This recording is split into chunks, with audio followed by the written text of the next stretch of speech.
Hey, how are you today? I am live here with Precious L. Williams.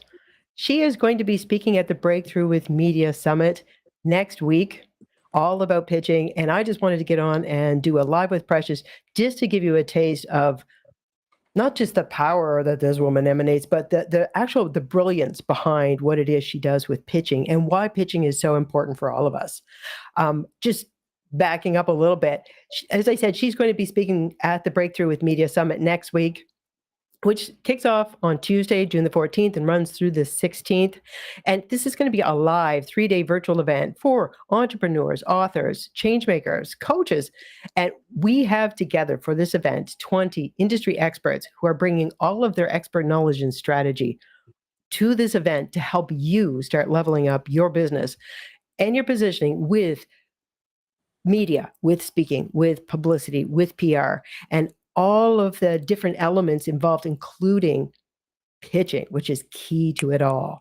And that's what we're talking about today. So, as I said, I'm talking with Precious L. Williams. And just in case you don't know the Pitch Queen, she is the CEO of Perfect Pitches by Precious. And she's also, Precious, you have gone from being a New York City lawyer to a TV producer and the host of an educational TV program on domestic violence, to then an entrepreneur and a corporate trainer featured in Shark Tank, CNN, Wall Street Journal, Forbes Magazine, and you're specializing in pitching. Yes. Now this is not just any pitch like we hear about elevator pitch, but your current clients include Microsoft, LinkedIn, Google, NBC Universal, Federal Reserve Bank, Intuitive QuickBooks, Harvard University, and more. So just in case anybody's thinking, what is pitching that they need this? Can you break it down just quite simply? What is pitching and who needs it? Okay. So pitching in and of itself, it's just a brief way of introducing you, your brand, your books, your product, your service, your business to whom you hope is an interested party, at least closer to the sale and developing an even greater relationship. And so when you put it like that, you're like, okay, but explain more. So let me give you an analogy. So I'm a full-figure diva and a plus-size fashionista. With my company, Perfect Pitches with my first company, Curvy Girls Lingerie, people are like, "You're too fat, too black, no Ivy League degree." I was like, So they don't really understand what pitching can really do. So let's think it's the holidays, right? It's the holidays. You know, somebody's cooking good. It could be your mom, it could be your partner, whatever. You know, you're going over to someone's house to eat, and it's going to be good food. Even if you're vegetarian, vegan, pescatarian, you eat everything like me, right? So you're going over the house, you're seeing family, friends, you're chopping it up, feeling good. Someone says dinner. So get your plate. And as you're getting your plate, think about what you're going to put on your plate. So is it going to be mashed potatoes? Think about what are the top things you're going to put on that first plate, right? You start putting it on there. You're feeling good. Oh yeah, you sit down. You're looking around. Everybody's seated. But right before you say grace, I want you to look on that plate.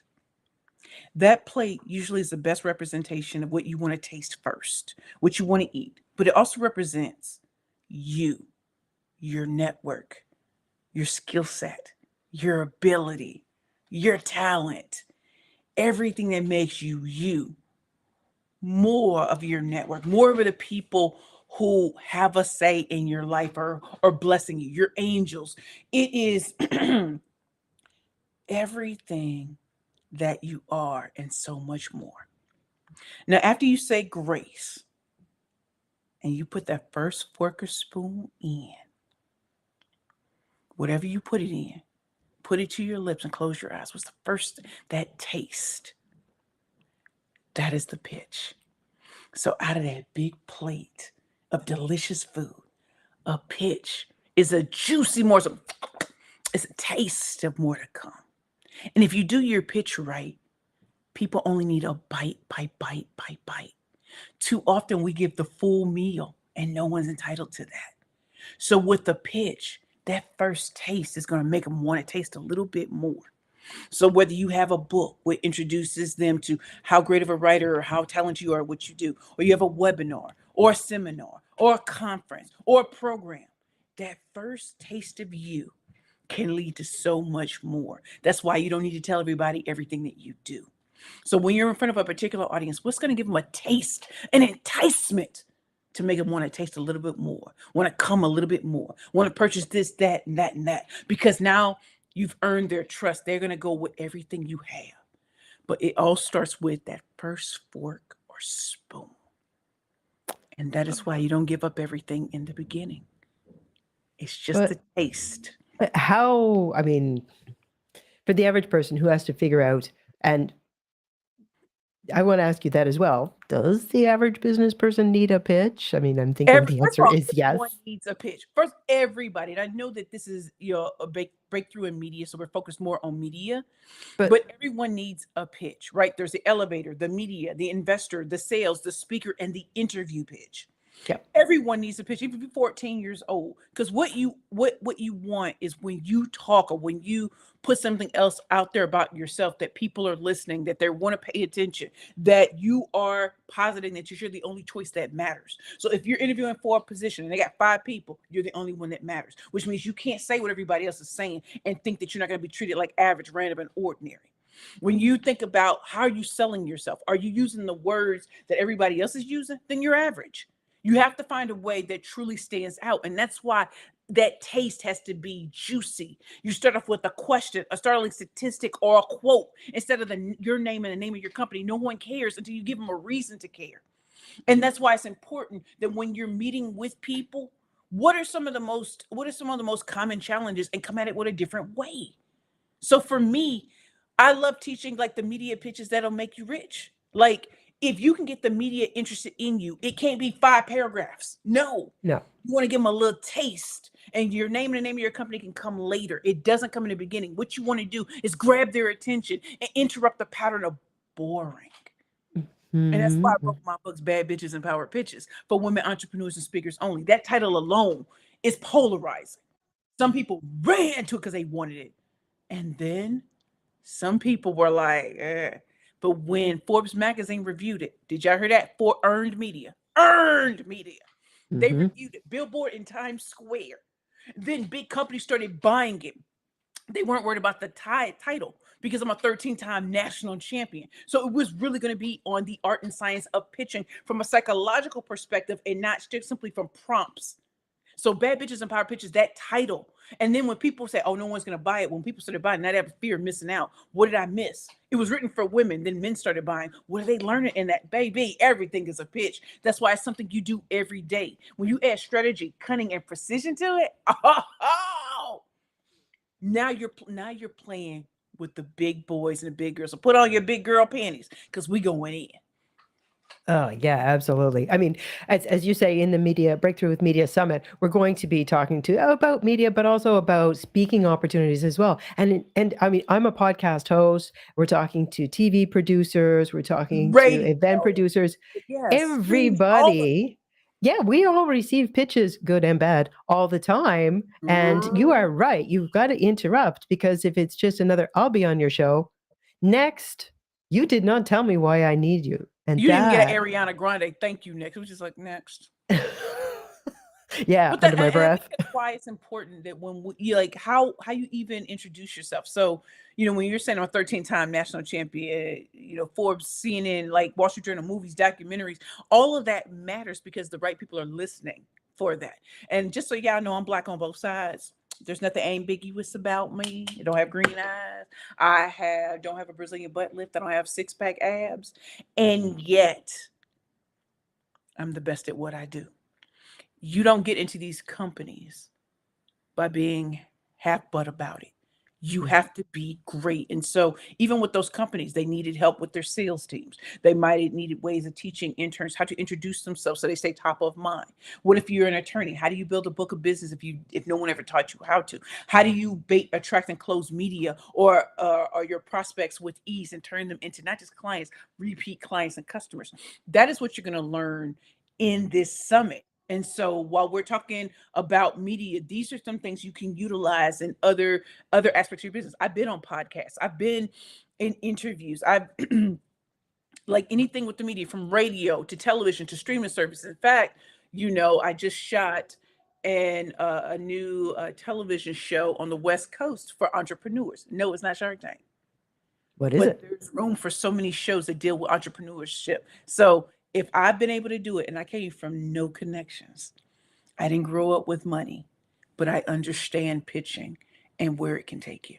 How did that all drop into place with you that you understood pitching on that very, very deep level? Was it something that came through, your education when you were uh, becoming a lawyer, or was it something from your personal life? Like, how did you just get pitching? So I've Because been a a lot of people professional, don't. and true. So I've been a professional speaker since I was 16. But when you're 16, do you really know how great you are? No, No. no. I'm gonna be honest. No. Even if you're a TikTok star, you don't realize what you really have. When I had to pitch Curvy Girls Lingerie, and none of my family or friends believed in my company, and basically I was too fat, too black, and no Ivy League degree. What they didn't realize is that I knew what was coming. I knew. And so when I did my first pitch in front of the producers of MSNBC, and they put me on Your Business with JJ Ramberg, and then I pitched in 54 seconds and walked away with $500,000. Then when I won 13 out of 14 pitch competitions, you would have thought it hit me. It really hit me when I was on Shark Tank. And I walked into that tank and I looked at all the sharks, and I heard that song by Nas, All I Need Is One Mic. One mic. I wasn't afraid. I was about to introduce the world to the killer pitch master. And even though they've heard probably every pitch under the sun, they've never heard someone like me. And when I finished pitching, I was looking at their eyes. They're just like, what did I just see? And Robert Herjavec said, watching you is like watching a master at their craft. I'm still black on both sides. So that's when I realized it. But when I wrote my first book at 40, and I looked up and saw that billboard in Times Square, and I read the article in Forbes, Pitching is Bitching, I was like, I went from unknown to legendary because I chose the niche that was going to transform this. I'm not my motivational speaker, transformational speaker, inspirational speaker. I literally understand pitching from a fundamental rock bottom level all the way up in marketing and communications and things like that. And so to be able to do it and to have taught at Harvard, Columbia, Babson College, George Washington University, Spelman College, Morehouse College, and this week, Syracuse University. Listen, that tells you I don't have an Ivy League degree, but I taught there. My books are being sold at these schools. What does that tell you? I've made a name for myself. My clients have made a name for themselves. And that's why September, we are so, all of us are eternally grateful that you've taken this and shown the different aspects of media that are our zones of genius, and that it doesn't matter race, color, creed, all of it. We're geniuses and we own our zones of genius. And that's why listening to each and every one of us, you're going to pick up on things that you've never heard. That's And exactly so what I if wanted to I were put you, together. listen, I'm trying to sign up. I'm trying to get in on that because you're going to hear things that you don't hear. It's not the same old, I came from this and what. Nah, practical. Yep. And you do want to get the next level of that because I'm telling you, fire. Yeah.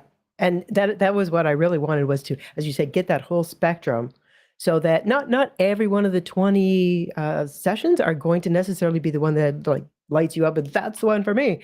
You're going to be able to see this opportunity, this one, and this one, and these skills and these skills. Precious is going to be on day 2, and day 1 is all about the opportunities. Day 2 is all about the skill set that you need to really be harnessing these opportunities that you're going to, hopefully the first day have gone like, I could do that, and I could see it working with this.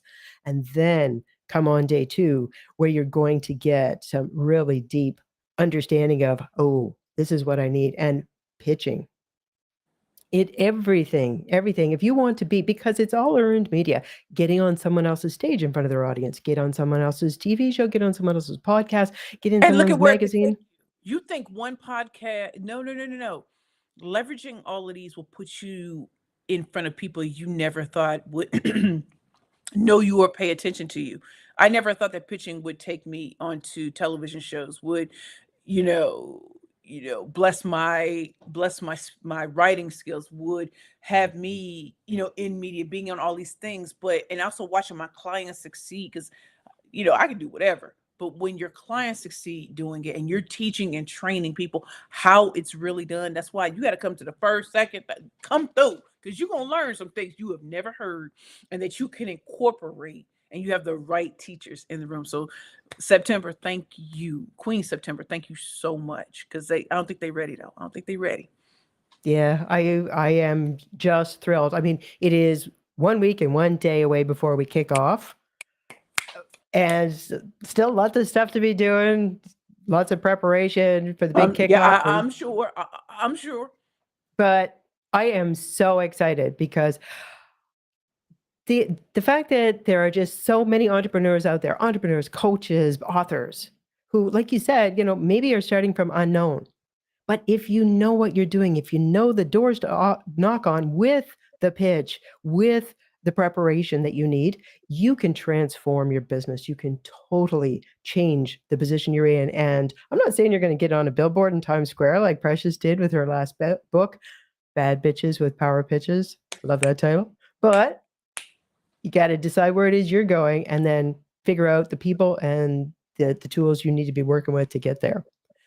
And September, you were saying all our stories are not the same, but yeah. that was the dream I had, and it happened. Did you kind of have your goal in sight, or at least a vague idea? I had some goals. I did not think I'd be where I am today. No, not in the timetable. It's such a short timetable when you think about it. So no, I didn't. But that also tells you the power of vision. And like, I had one goal, past that, next, past that, and then people were watching the entire time. And media allows people who've never heard of you to start following you and to say, what's she doing next? Like, oh shoot, she really is the real deal. So yes. And the more you learn about what's out there and what's possible, the more you see beyond it. There's even bigger things to be going for. Bigger, yes. Yeah. So I can't wait. Me neither. Listen, I'm tickets, Queen. You're what? Yeah, get their tickets. Yeah, I want people getting in here, get registered. The link is down below. Make sure you get registered for this. It is a free event. If anybody decides that they want to come and be part of the All Access Power Pass membership, you get a whole bunch of extra time with the experts. Every day, at the end of the day's speakers are going to drop in for a 1-hour private Zoom call with the pass holders to kind of, make sure that they consolidate what they heard over the day, because it's all kind of like pieces in a puzzle. And then we're going to have a full 4th day where we're going to have panel discussions to go deeper on things like, what are the communication pieces I need? How do I leverage this stuff? What is success? What can I be shooting for? So make sure you get into the link, which is there at breakthroughin22.com, and get registered so that you can come and be with me and Precious and a whole bunch of other amazing experts that are just going to blow your mind and hopefully transform you and your business. Precious, thanks so much. Thank you so much. It's a pleasure being here. Talk to you soon. Bye.